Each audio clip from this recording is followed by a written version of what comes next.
18 தர்பார் வந்துட்டாயா. வணக்கம் மக்களே, வழக்கம் போல இன்னைக்கும் ஏகப்பட்ட விஷயத்தை கொண்டு வந்திருக்கோம். நிச்சயமா இன்னைக்கு சுவாரஸ்யத்துக்கு பஞ்சமே இருக்காது. தர்பாரை தொடங்கிடலாமா? ஒரே ஆட்டம் பாட்டம் கொண்டாட்டம் பட்டாசுன்னு சும்மா திருவிழா கணக்கா மாத்திருக்கிறாங்க ஈரோடு கிழக்கு தொகுதியை. திமுக வெற்றி பெற்றிருக்கு, நாம் தமிழர் டெபாசிட் இழந்திருக்கு, ஏகப்பட்ட விஷயம் நடந்திருக்கு. கொண்டாட்டத்தின் காட்சியை பார்ப்போமா?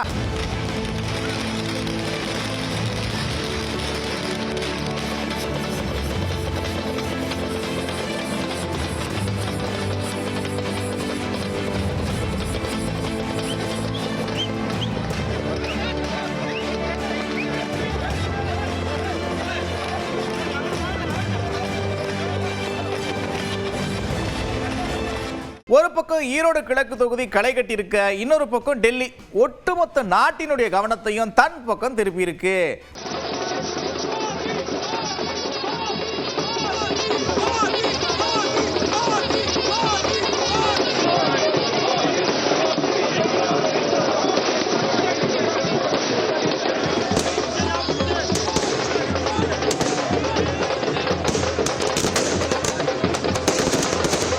மனுஷ உசுரா இருந்தா என்ன, குரங்கு உசுரா இருந்தா என்ன சார்? எல்லாம் உசுறு தானே. உசுறுனா காப்பாற்றணும் சார். ஆபத்துல துணை நிக்கலைன்னா அப்புறம் என்ன சார் நான் ஆம்புலன்ஸ் ஓட்டுனர் அப்படின்ற மாதிரி ஒரு சம்பவம் நடந்திருக்கு கோத்தகிரியில். அடிபட்டு கிடந்த ஒரு குரங்கை ஆம்புலன்ஸ்ல ஏற்றி சிகிச்சைக்காக அழைச்சிட்டு போயிருக்கிறாரு ஓட்டுநர்.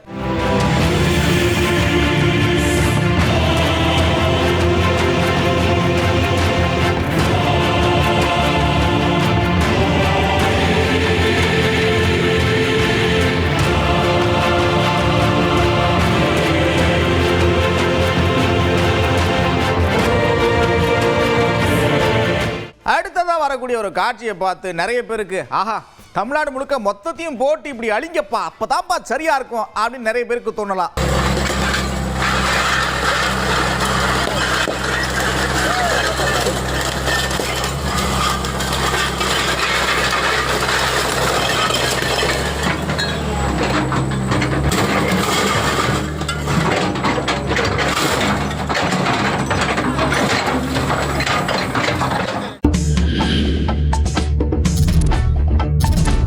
ஏப்பா இது ஊட்டியா கோவையானே தெரியல, பயங்கர குளிர் பயங்கர பனிமூட்டம்னு சமீப காலமா தமிழ்நாடு முழுக்க பனிமூட்டம் அதிகரிச்சிருக்கு. இந்த சூழல்ல தான் கோவையில மலர் கண்காட்சியை தொடங்கி இருக்கிறாங்க.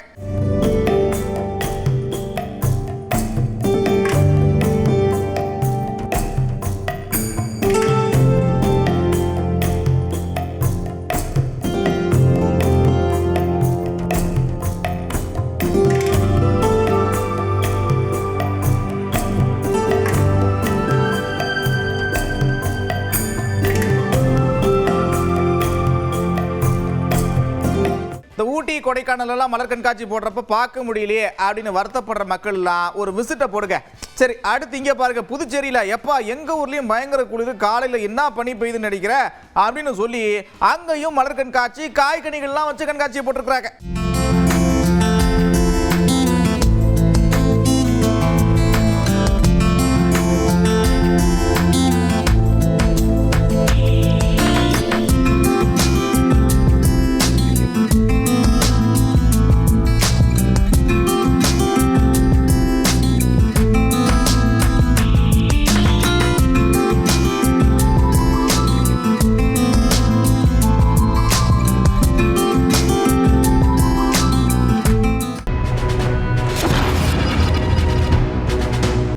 பலவதும் ஒவ்வொன்றும் ஒரு சுவை அப்படின்ற மாதிரி மீன் பிரியர்களுக்கு ஏகப்பட்ட சாய்ஸ் இருக்கும். இந்த மீன் அப்படி இருக்கும், அந்த மீன் இப்படி இருக்கும், இது உடம்புக்கு நல்லது, அது இப்படின்னு நிறைய பட்டியல் வச்சிருப்பாங்க. உங்களுக்கு பிடிச்ச மீன் என்ன, ஏன் பிடிக்கும் அப்படின்ற கேள்வியை மக்கள்கிட்ட கேட்டிருக்கோம். மக்கள் பலவிதமான பதில்களை சொல்லியிருக்கிறாங்க. பார்ப்போமா? வஞ்சர மீன் எனக்கு ரொம்ப பிடிக்கும். பொரிக்கிறதுக்கும் சரி, அதே மாதிரி குழம்பு வைக்கிறதுக்கும் சரி. எனக்கு பாறை மீன் பிடிக்குங்க. பாறை மீனில் முள்ளு இருக்கா ஜாஸ்தி, ஆனால் நல்லா சாப்பிட டேஸ்ட்டாக இருக்கும். குழம்பு நல்லா ரொம்ப நல்லா இருக்கும். ஆனால் கட்லா மீன் ரொம்ப டேஸ்ட் வைஸில் ரொம்ப நல்லாயிருக்கும். பட் என்னால் முள் ஜாஸ்தியாக இருந்தாலும் மீனோட டேஸ்ட்டு குழம்புக்கு பொரிக்கிறதுக்கு ரொம்ப நல்லாயிருக்கும்.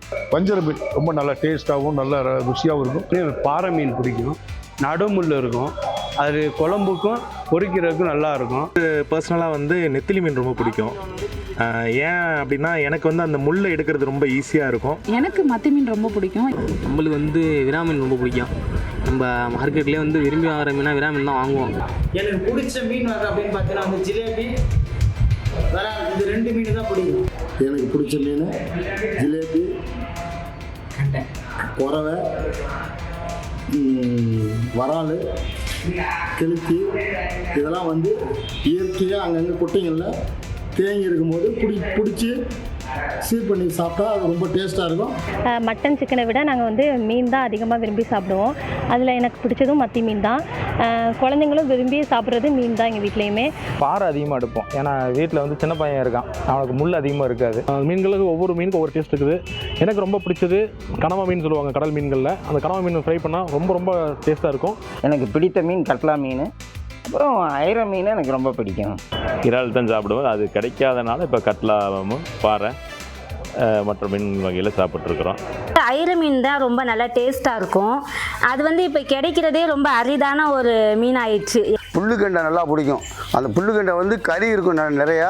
எனக்கு பிடிச்சது வஞ்சர மீன் தான். நல்லா எங்கள் வீட்டுக்காரமாக்கும் பிடிக்கும், எனக்கும் பிடிக்கும். நகர மீன், செங்கனி மீன் ரொம்ப பிரியமாக சாப்பிடுவோம். என் கம்மா மீன்களே வந்து சிலேபி வந்து அவ்வளோ ஒரு டேஸ்ட்டாகவும் இருக்கும். பழசுப்பட்டு பழைய கஞ்சிக்கு சாப்பிடவோ இது ஒன்றவோ நல்லா டேஸ்ட்டாக சாப்பிட்ற ருசியாகவும் இருக்கும். ஏப்பா இது என்னப்பா ஒரு காரு பின்னாடி இன்னொரு காரு, ஒரு காரு பின்னாடி இன்னொரு காரு தொடர்ச்சியாக மோதிக்கிட்டே இருக்கிறாங்க, இது போட்டியா அப்படின்னு நீங்கள் நினைக்கிற மாதிரி ஒரு காட்சி அடுத்து வரும். அது என்னன்னா, சீனால கடும் பனிப்பொழிவு பார்த்துங்க. சாலையே தெரியாததுனால காரு தொடர்ச்சியாக மோதிக்கிட்டே இருந்திருக்குது. நம்ம ஊர்லேயும் பனிலாம் பயங்கரமாக பெய்யுது, ரோடே தெரிய மாட்டேங்குது. வண்டி ஓட்டுறப்ப கொஞ்சம் சூதானமாக ஓட்டுங்க.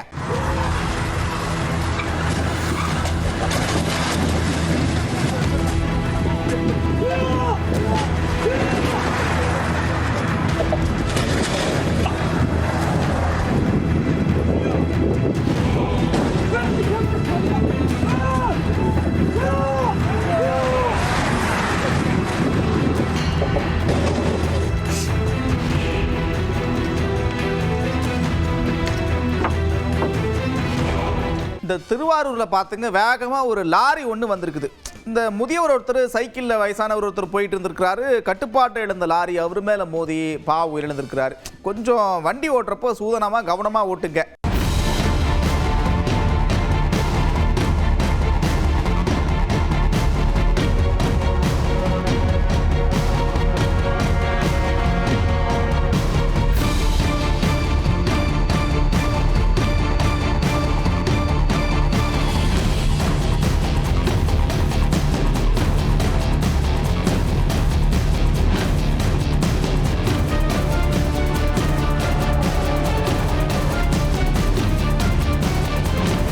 திருவாரூர்ல இப்படி ஒரு விபத்து நடக்கிறப்ப ஆம்பூர்ல என்ன நடந்திருக்குன்னு பாருங்க.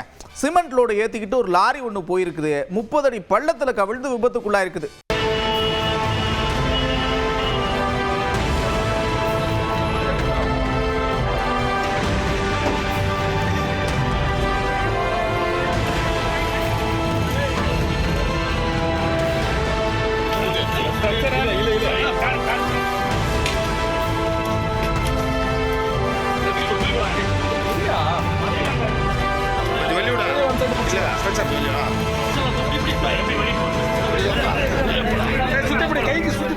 ஆம்பூர்ல இப்படி ஒரு விபத்து நடக்க ஆரணில இதே மாதிரி ஒரு சம்பவம் நடந்திருக்குது. லாரியில வந்து இதே மாதிரி தான் சிமெண்ட் லோடு ஏத்திட்டு போயிருக்காங்க. டயர் வெடிச்சு விபத்துக்குள்ளா இருக்குது லாரி.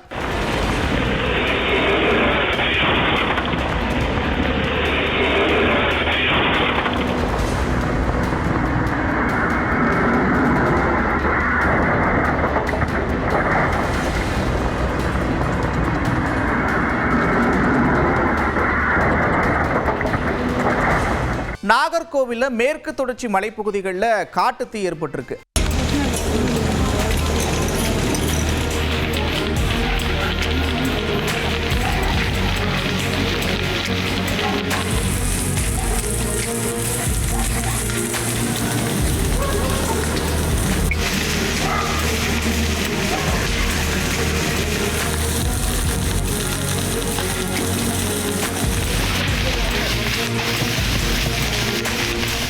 நம்ம ஊரில் இப்போ கொட்டுற பனிக்கு இழுத்து போட்டுட்டு இன்னும் கொஞ்சம் நேரம் தூங்கலாம், என்னப்பா இந்த குளிரில் எப்படிப்பா எந்திரிக்க முடியும் நிறைய பேருக்கு தோணலாம். இங்கே பாருங்கள், ஊட்டியில் நிலைமை ரொம்ப மோசமாகிக்கிட்டே இருக்குது. உறைப்பனி, தண்ணிலாம் ஐஸ் கட்டியாக போயிடுது, நாங்கள் என்னத்தங்க பண்ணுறதுன்னு மக்கள் ரொம்ப பாதிக்கப்பட்டிருக்கிறாங்க.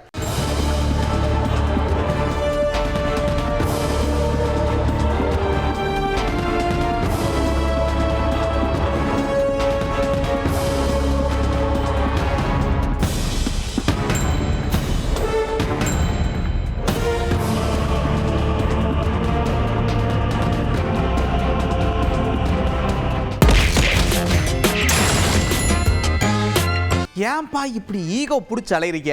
இங்க பாருங்க, இப்பயாச்சும் கொஞ்சம் முழிச்சுக்குங்க அப்படின்ற மாதிரி அண்ணன் சொல்லியிருக்கேன். அப்படி இந்தியா கூட்டணி கட்டுக்கோப்பாக இல்லை.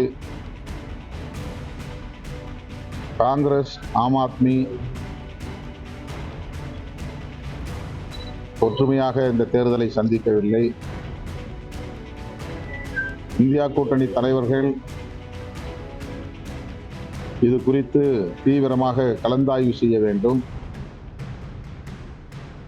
இந்தியா கூட்டணியில் இடம்பெற்றுள்ள கட்சிகள் ஈகோ பிரச்சனைகளை பின்னுக்கு தள்ளிவிட்டு நாட்டையும் மக்களையும் காப்பாற்றுவதற்கான திசை வழியில் சிந்திக்க வேண்டும்.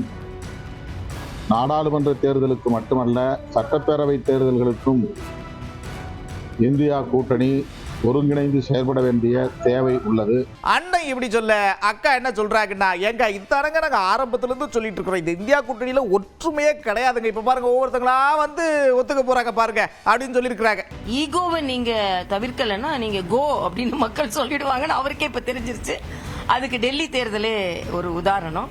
இப்போ டெல்லி தேர்தலில் பாஜகவிற்கு வெற்றியை அவர் ஒத்துக்கொள்ள முடியாத நிலையில் அவர் இண்டி கூட்டணியின் அவல நிலையையும் ஒத்துக்கொள்ள முடியாத சூழ்நிலையில் இருக்கிறார் என்பது அவரது உள்ளுணர்வு காண்பிக்கிறது. இதுவே இன்று அவர்கள் தோல்வியை ஏறக்குறைய ஒத்துக்கொள்ள ஆரம்பித்துக் கொண்டிருக்கிறார்கள் என்பதுதான்.